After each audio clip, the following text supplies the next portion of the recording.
Hoy Agustín vio completa la audiencia y ya hemos compartido con ustedes los detalles. Eric Fajardo es consultante, es máster en comunicación y gobernanza y reitero, ha estado con nosotros en varias oportunidades en el programa y siempre le consultamos justamente por la claridad de sus análisis. Eric, una vez más bienvenido al programa. Carlos y Agustín te saludamos y te damos la bienvenida.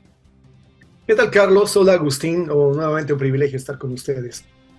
Eric, muchas gracias. Esta audiencia, para mí, que llevo siguiendo la política americana desde que llegué a este país hace 49 años, que vi íntegramente todo lo que fue Irán-Contra, que he visto tantas otras audiencias importantes, las audiencias sobre el problema sexual de Bill Clinton. Esta audiencia ha sido de todas la de mayor preocupación, en lo personal, en lo individual, por las acusaciones tan graves y tan serias que se han hecho de corrupción, de una abyecta corrupción en el más alto nivel de la Policía Federal y del Departamento de Justicia. No sé si tú lo has visto también con esa óptica. Mira, yo me he sentido de vuelta a la era de John Edgar Hoover, ¿no? Es decir, entre 1927 y el 74, si no me equivoco, Hoover manejó por casi 50 años con brazo de hierro el FBI y lo arrastró fuera de todo ese mito que quisieron construir en torno al FBI, los tabloides de la era Pulitzer, el mito de que representaba la justicia encarnada en el Estado del FBI, ¿no? De que todo era Eliot Ness, impecable profesionalismo, cientificidad y por el otro lado una integridad profesional, una ética incólume, incuestionable. Esos eran los intocables, que por cierto, y los intocables venía de incorruptibles, no de que no les pudieran disparar, sino de que se suponía que el FBI encarnaba el arquetipo de la incorruptibilidad de las fuerzas del orden federales. Eso con Edgar J. Hoover se fue al hondo. Tú te acordarás muy bien, más allá de cuestiones ideológicas, el manejo pernicioso del FBI durante la guerra de Vietnam, durante el macartismo, cómo manejaron la persecución, el blacklisting. Edgar J. Hoover fue responsable, entre otros desastres, desde el punto de vista cultural de la expulsión o de la expatriación de Charles Chaplin, sospechado de comunista. Y finalmente, lo más aberrante de todo, de haberle hecho persecución política y escuchas a Albert Einstein, sospechado de agente soviético. O sea, fue el absurdo, el ridículo de la paranoia en la cual una agencia de seguridad se bebe su propia pócima y se siente por encima de la ley que se supone cuida y representa. Me he sentido en ese lugar. Lo que he visto esta mañana de estos tres, bueno, prácticamente héroes que han venido a testificar contra todos los riesgos que esto implica. Recuerda que los testigos y quienes comparecen ante la Comisión de Armamentización del Gobierno Federal de Jim Jordan usualmente reciben a la hora la visita del IRS en su puerta, ¿no? Es decir, estamos frente a un momento de represión, de represalia, en el que no hay menos que encomiar el coraje de estos tres ex servidores del Estado que han venido y han prestado el testimonio, que, mira, lo de Kash Patel me dejó con la lengua en el suelo. Es decir, el nivel de corrupción que han señalado estos tres agentes que existiría dentro del FBI realmente nos deja con Hoover como un angelito. Hoover realmente era un niño de chupete frente a lo que nos han contado que está pasando hoy día, en el más transparente de los momentos de la historia de los Estados Unidos, en una situación en la cual la gobernanza es plena y no puedes ocultar nada. Hemos estado ciegos, Agustín y Carlos, a lo que ha venido pasando en el FBI y creo que ha sido capitular. Si no era bastante lo de ayer de Durham, lo de hoy día ha dejado completamente claro y sin posibilidad de discusión que hay que hacer algo con el FBI, algo más que aceptar las someras disculpas que nos han echado por Twitter el otro día, diciendo que ya resolvieron todo lo que había denunciado Durham y que este era un fantasioso y maravilloso FBI donde todo funcionaba de acuerdo al libro de reglas. Yo creo que ni siquiera las disculpas del otro día. Ayer le quitaron las credenciales de manejo de información a estas personas. O sea, el nivel de represalia, de destrucción, de atropello, continúa. Es una máquina de esas máquinas de cilindros pesados que son las que aplanan la piedra cuando se está haciendo una carretera vecinal. Nosotros le decimos a eso es un cilindro, no sé en otros países, pero es un cilindro, es como si fuera un rodillo de acero que va aplanando y va pulverizando la piedra para compactarla. y sigue adelante este cilindro tratando de destruir de todas formas y en todas las maneras posibles a estos 3 agentes, que no son 3, son 12 en total. 3 han salido a la luz pública en esta audiencia de hoy. Hay otros 9 que no han querido salir a la luz, pero sí han denunciado privadamente, internamente ante la Cámara de Representantes, la corrupción que existe en el FBI. Entre tanto, de una manera verdaderamente asquerosa, porque no tengo otro calificativo, algunos de los demócratas de ese mismo comité trataban de hacer lucir a estos 3 agentes como traidores, como personas viles, personas de un carácter totalmente degenerado, cuando 2 de ellos son veteranos de la guerra de Irak.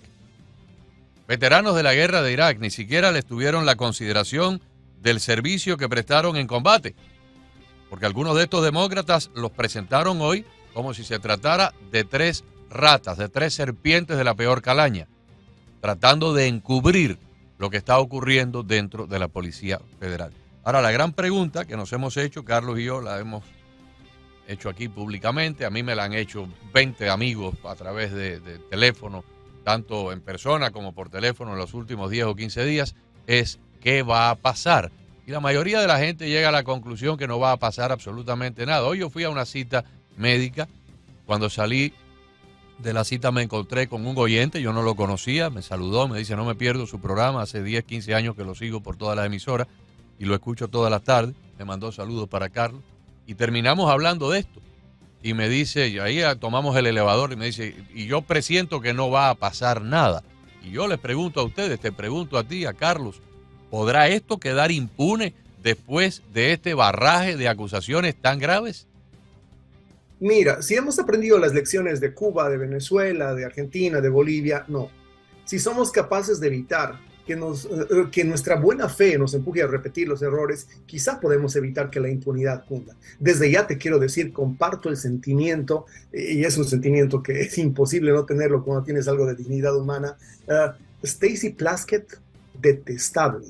Y probablemente voy a decir esto un par de veces más y me van a acusar de racismo, ¿no? Porque ese es el gran escudo de los demócratas. Se van a poner detrás del color, del género, de algo, para no ser accountable, para no ser fiscalizables por Stacey Plaskett. Es de lo más ruin que hay.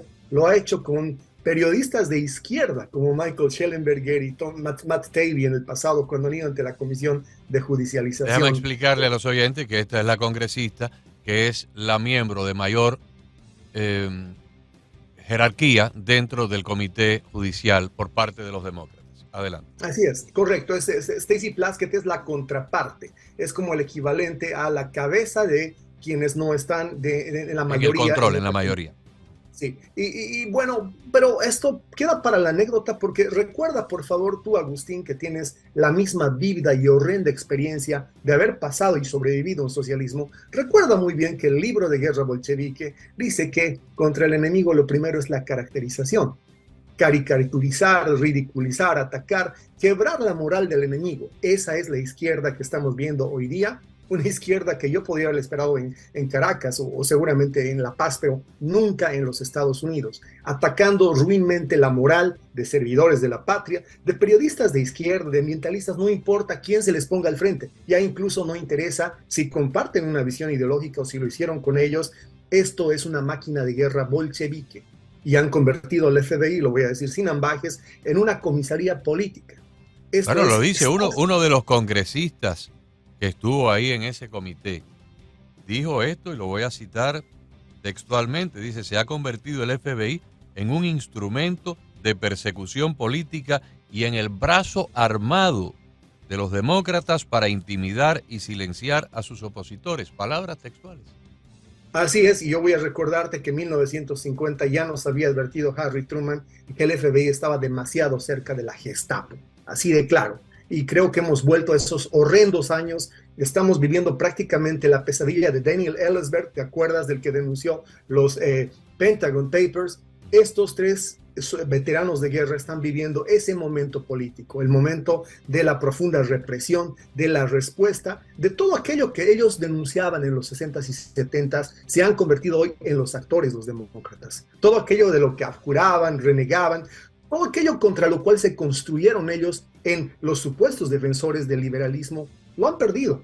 Se han prostituido absolutamente, se han convertido, han encarnado su propio demonio, todo aquello que han demonizado, lo son ellos ahora. Y es horrible ver en lo que estamos, pero yo te digo que la solución a tu pregunta es muy fácil y la discutíamos el otro día.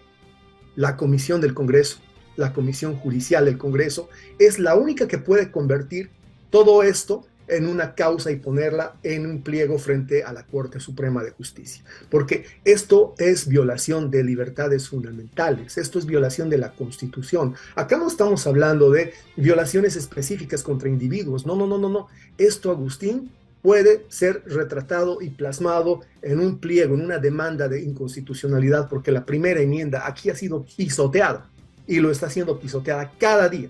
Entonces hay que evitar que eso se convierta simple y sencillamente en un incidente más, que mañana nos saquen algún tiroteo nuevo o que hiperbolicen cualquier otra cosa referida a las diversidades de género y finalmente la media liberal, que es la cómplice, que es parte de este andamiaje que tú has denunciado, deje que esto pase como un mal momento, como un trago amargo y nos cambie la agenda mañana. No hay que permitírselos, porque esto, de lo contrario, nos va a llevar a un año electoral en el cual vamos a estar políticamente policiados.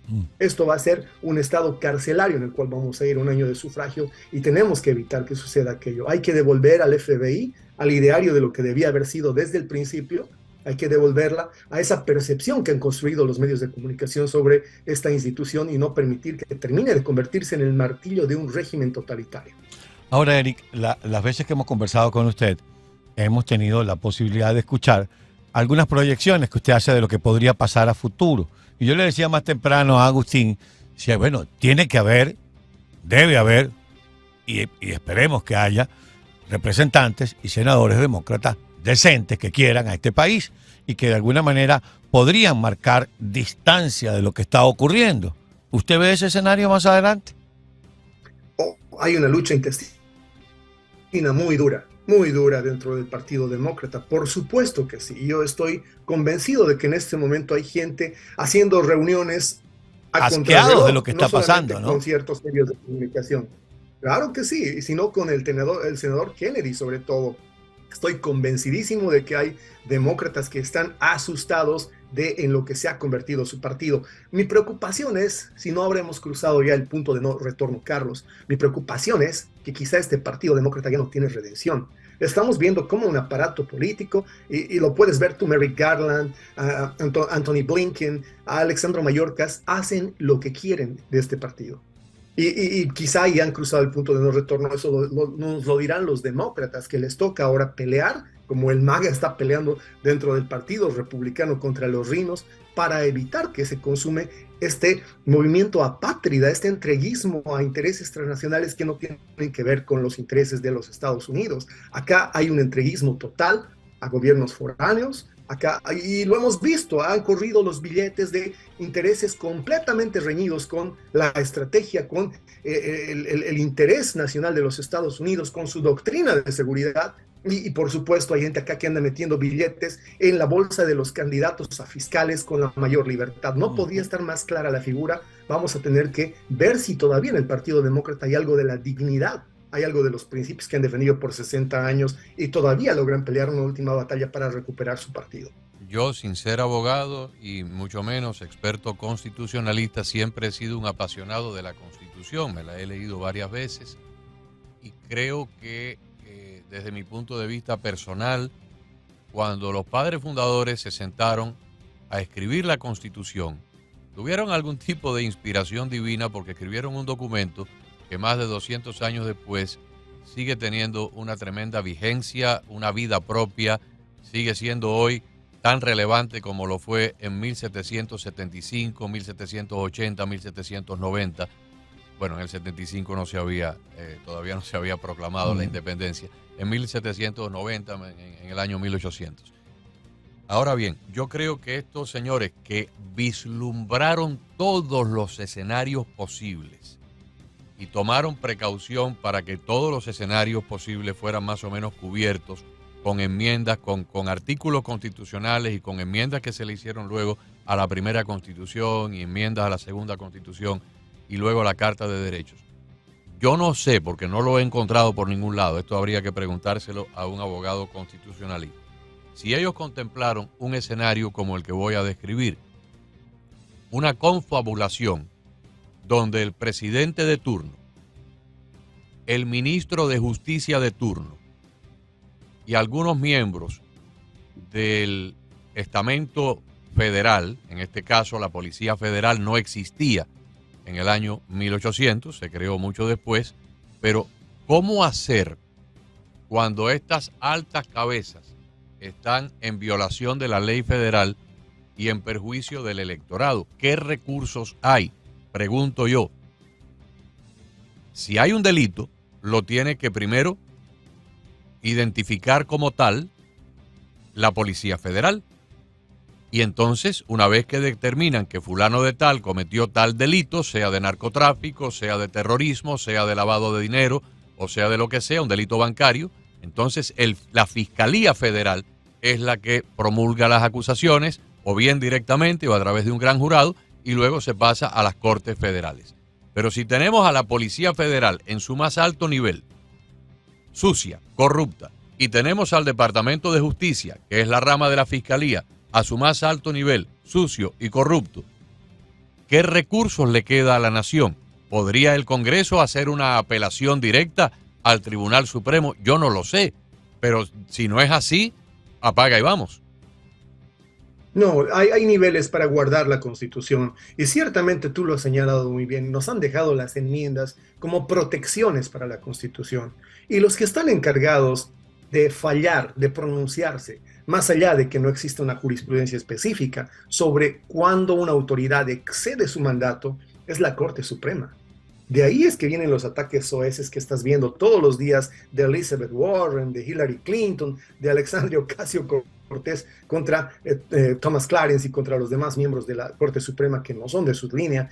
Hay una preocupación enorme de ellos porque saben que si algo se evacúa de estos comités del Congreso que están trabajando, la única que puede enforzar y convertir en lo que en Latinoamérica llamamos en fallos de inconstitucionalidad esas quejas va a ser la Corte Suprema. La Corte Suprema es en los Estados Unidos también lo que conocemos como un tribunal constitucional en nuestros países. Le toca a la Corte Suprema establecer, dirimir cuándo el poder ejecutivo ha violado sus competencias, las ha excedido. Es prácticamente quien debe enforzar esas enmiendas que protegen la Constitución. Estamos en un momento en el que la Corte Suprema se va a tener que amarrar los pantalones. Yo no los culpo, ya les han hecho terribles actos de desafío. Y recordarás, se ha metido un tipo con rifle a tratar de ejecutar a uno de los vocales de la Suprema Corte por el tema de Wade versus Roe. Hay una, por supuesto, gran presión política y una gran presión de los grupos corporativos que trabajan para el mundo liberal, pero la Corte Suprema tiene que amarrarse los pantalones y entender que como en la época de John Quincy Adams, le va a tocar a ellos poner el cascabel al gato y decir, el gobierno, la administración Biden se pasó. Fiscal Merrick Garland, usted se excedió. Policía Judicial o la Oficina Federal de Investigaciones, fueron ustedes más allá de donde la Constitución y la ley les permite. Si no es la Corte Suprema, y yo sé que los demócratas lo saben, por eso los demócratas woke la están atacando, no hay otra posibilidad, sino hasta noviembre del año próximo, porque si no es la Corte Suprema, el único tribunal que puede fallar para terminar con este desastre es el Tribunal del Pueblo. Y hay que ver todavía, Agustín, ahí, si cada voto va a contar un voto. Yo estoy muy preocupado por la integridad electoral de cara al proceso que viene al año, precisamente porque las agencias federales están actuando de la manera en la que están actuando ahora.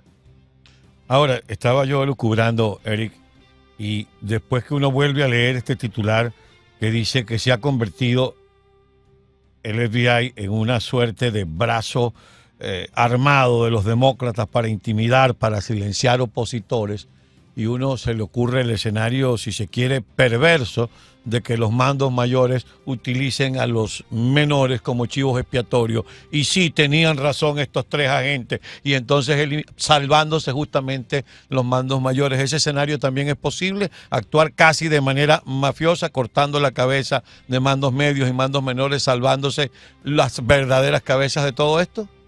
Eso también está en el manual de guerra del leninismo, Por ¿verdad? eso La se lo cuestión se preguntaba. llama purga. En realidad es más estalinista que leninista, se llama purga estalinista. Ujú. Van a empezar a tirar unas cuantas cabezas para decir que han hecho grandes cambios, van a empezar a ejecutar, ¿cómo no? Lo hacían los dictadores en Latinoamérica hace 10, 20 años, lo hacía Chávez, entregarnos 4, ni siquiera mandos medios, entregarnos 4 del lumpen, ahí 4 de sus... Pero lo está haciendo salvando las distancias Nicolás Maduro, entregando a un hombre que era era la mano derecha, era el hombre que manejaba la petrolera y ahora lo acusa de corrupto a él y a su entorno. Desaparecen 2 de sus cómplices, mueren, uno en prisión domiciliaria y el otro en la cárcel. Es decir, si hay esa conducta, reitero, salvando las distancias, pudiera pasar que estos cabecillas, por llamarlo de alguna forma, entreguen uno que otro pez, digamos, más o menos gordo, y entregan lo que llamamos el lumpen, como bien lo ha dicho.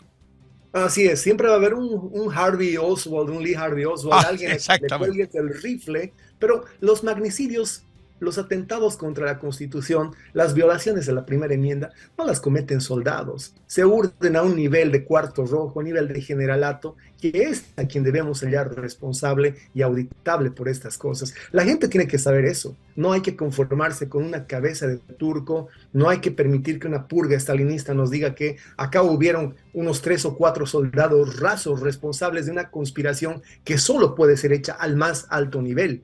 Y yo digo, y este es un pliego que le hago a mucha gente, muchos profesionales que los hay del FBI. Hay gente con maestrías, con doctorados, hay gente que hace investigación, hay científicos en esa institución. Salven esta institución. El país la necesita. No puede ser que un par de jerarcas políticamente intoxicados liquiden a una institución que tiene historia en lo de resolver delitos y proteger a los Estados Unidos de verdaderas amenazas. Yo no sé si nuestro auditorio, que en este momento está tan preocupado por cosas mucho más mundanas y apremiantes, ¿no? Como es el precio de los alimentos, los seguros, un montón de cosas de la vida ordinaria, entiende la gravedad de lo que hoy ocurrió en la Cámara de Representantes. Si esto fuera, si la Cámara, si el gobierno americano fuera un cuerpo humano, hoy tiene una bala alojada a 2 centímetros del corazón, que puede ser removida quirúrgicamente como se la removieron al Papa Juan Pablo II o a Ronald Reagan en los atentados, sí. Pero si no se la remueven a tiempo, esa bala puede en un momento dado hacer un daño mayor. Yo no sé cuál va a ser el final de todo esto, realmente no lo sé. Apuesto porque sea positivo, porque a fin de cuentas yo tengo nietas que apenas empiezan a vivir y que van a vivir en este país porque no tienen a dónde más ir. Pero lo que ocurrió hoy es de una gravedad extraordinaria, o mejor dicho, lo que está ocurriendo desde hace 2 años y medio, o hace 4 años, porque esto no empezó hace 2 años y medio, esto empezó durante el último año de Barack Obama, tanto en el Departamento de Justicia como en la Policía Federal, y ha continuado. Es gravísimo, gravísimo. Hoy, lo que ocurrió es que hoy nos hemos enterado así a la luz, porque estos 3 señores que trabajan allá adentro y los otros 9 que no han salido a la luz pública, pero también han dado su testimonio privadamente a los miembros del comité, han denunciado lo que muchos de nosotros sospechábamos, pero sospechábamos en pequeñas cantidades, porque yo no pensé que era de esta manera. Yo me he quedado atónito cuando he escuchado lo que se ha hecho y el grado de destrucción y de represalias que se ha vertido sobre estas 3 personas, 2 de ellos veteranos de la guerra de Irak. Agentes especiales, no estamos hablando de una recepcionista, no estamos hablando del señor que limpiaba los inodoros, estamos hablando de 3 agentes especiales del FBI. Confiemos en que esto va a desatar un efecto de reacción en cadena, Agustín. Esa es mi esperanza. Hay demasiada gente, demasiado profesional en esa institución que en este momento es tan rehén como nosotros de su politización, de su partidización. Pienso que hay demasiados, incluso yo he visto que hay gente ahí de un nivel en medicina, en derecho, Yo no creo que esa gente esté conforme. Ojalá que esto produzca una reacción en cadena y estos 20 oficiales dignos generen una suerte de alud de denuncias y finalmente pues hay que hay que lograr que las cabezas salgan, pero hay que sanear de alguna manera. Necesitamos un FBI. Este país está demasiado vulnerable e indefenso ya con lo que le han hecho su política exterior, como para que también una de las principales instituciones de la política de seguridad interna en este momento se quiebre. Ojalá estemos a tiempo. Esto no es contra la institución, esto es contra quienes se han infiltrado, contra esa gusanera que hay ahí dentro de gente que tiene un pensamiento apátrida y que está totalmente divorciada en sus ideales de lo que América, al menos esa América que tú has descrito, la de los fundadores, la de los valores de la República, debería estar representando. He oído voces que han dicho que habría que desmontar todo el FBI y fundar una nueva policía investigativa federal. Yo no soy muy amigo de destruir las instituciones. Yo tengo la idea de que cuesta demasiado hacer parar una institución. Es siempre mejor tratar de subsanar y de cortar y de amputar lo que tengas que amputar. Pero mira que así empiezan los populistas tumbando instituciones porque nos hacen pensar que ahí está el problema. Y en realidad el problema está en el gobierno, en la manera como una administración hace que funcionen estas agencias federales. No es el único problema. Si tuviéramos que identificar en dónde y desde dónde en este momento se operan listas negras, se operan operaciones de control y de censura, casi cada uno de los, en teoría, ministerios de este gobierno, de las secretarías, casi cada uno de los secretarios de Estado está financiando un programa para hacer listas negras, para hacer el shadow banning o finalmente para influir sobre los verdaderos agentes de la libre expresión, sobre el ejercicio de la primera enmienda. Hay que tener el cuidado de pensar de que si no cortamos la cabeza de esto, no va a mejorar nunca la situación. No es echando agentes del FBI. Pienso que hay que realmente hacer una reingeniería de la dirección de estas agencias de seguridad y el año siguiente, en 2024, en noviembre, realmente hay que sacar a la gente que está conduciendo este país, que son políticos y que están en la Casa Blanca, que están en la Pensilvania, fuera de esos puestos desde donde, muy bien lo ha dicho Agustín, no desde hace 2 años, no desde hace 4, desde hace más o menos 8 o 12 años, está desinstitucionalizando lo que los Estados Unidos solía hacer como Estado. Había una autarquía, una capacidad de estas instituciones de ser independientes de lo que pasara en la Avenida Pensilvania, que ya no la hay más. Lo preocupante es que ya no es capaz más la institucionalidad de seguridad, la institucionalidad de seguridad interna de ser permeable a los cambios de humor en la Casa Blanca, y eso es lo realmente peligroso. No pasó durante el presidente Donald Trump. Durante el presidente Donald Trump, él tenía la capacidad de respetar incluso a James Comey y algunos otros que claramente estaban operando, que le habían dejado como presente griego desde la administración Obama. Hoy día no existe eso. Hoy día esto parece simple y sencillamente una especie de línea de comando que dice la Casa Blanca que se haga algo y se hace sin siquiera reparar en si lo que se les está pidiendo está vulnerando los derechos constitucionales de alguien o si está rompiendo los preceptos y los principios de esa institución. Es realmente preocupante, Agustín, pero creo que la solución para mí está en que muy pronto esos comités del Congreso evacúen resultados y le demanden a la Corte Suprema actuar y que la gente vaya en 2024 a votar con la seguridad de que solamente cambiando esta administración va a parar esta escalada de desinstitucionalización de la democracia americana. Antes de que te marches, comentábamos Carlos y yo, y esto lo venimos analizando desde hace ya 3 o 4 días, el tema de Ron DeSantis. En la mañana de hoy, la primera de las cadenas nacionales que se atrevió o se adelantó con esto fue Newsmax, que aseveraba tener fuentes muy cercanas al gobernador DeSantis que le habían dicho a Newsmax que para la semana que viene DeSantis iba a hacer su anuncio formal de su candidatura a la presidencia. Y hace aproximadamente unas 2 horas la cadena Fox también tuvo un cintillo, no escuchamos lo que dijeron porque estábamos aquí en vivo al aire, pero pusieron un cintillo de que para la semana que viene se espera un anuncio formal de Ron DeSantis. ¿Tu opinión al respecto? Muy breve, Agustín. Le deseo suerte al gobernador DeSantis porque va a pasar a la historia como un gran gobernador. Si él fractura en este momento el Partido Republicano, que no espere que este partido se desbande y le dé el voto en la siguiente elección, porque estamos frente a un movimiento que se llama MAGA, que es un movimiento moral.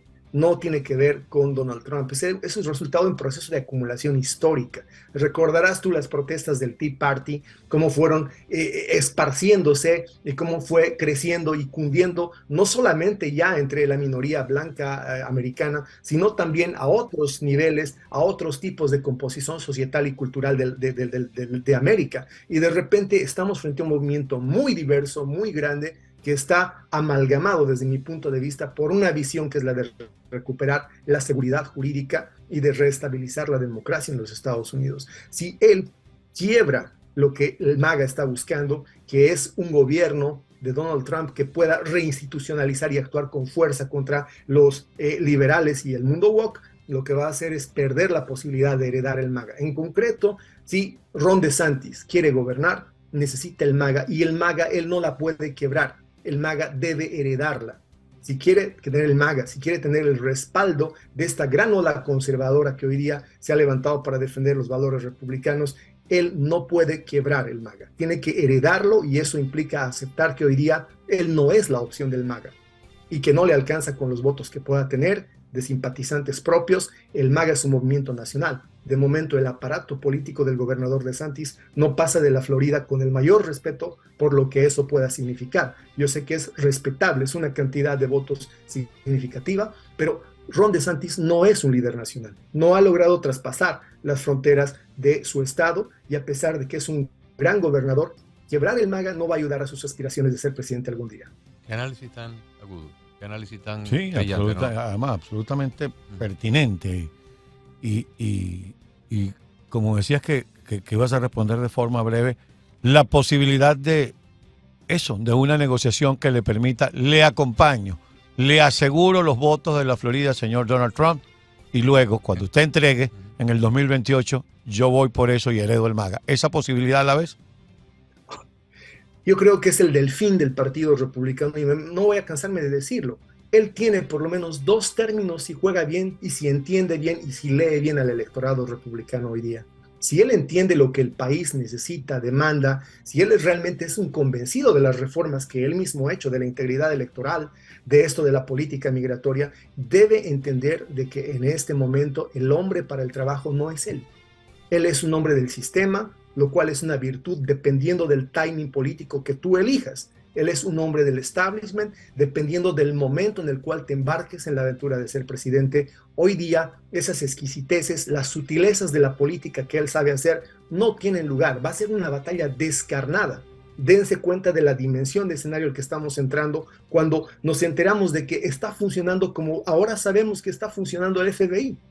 Este no es un escenario donde él vaya a poder decir, yo voy a liderar este partido y yo voy a reemplazar al hombre que en el imaginario público desde hace varios años atrás ha venido capturando las expectativas y la credibilidad de la gente sobre que tiene la capacidad de hacer el trabajo que se necesita en 2024, 2026, 2028. Pero que además ese hombre, ahora que ha salido el reporte Durham esta semana y hoy lo que acaba de ocurrir en la Cámara de Representantes, en el Comité Judicial, ese hombre que lo ha estado denunciando durante los últimos 5 o 6 años, ha quedado esta semana reivindicado. O sea, estos hechos que ocurrieron hoy, si bien nada tienen que ver con él, le dan la razón y todavía lo colocan en un mayor nivel de popularidad, sobre todo con el electorado independiente. O sea, DeSantis está aquí luchando contra una corriente que cada día que pasa, cada vez que salen cosas nuevas de este escándalo,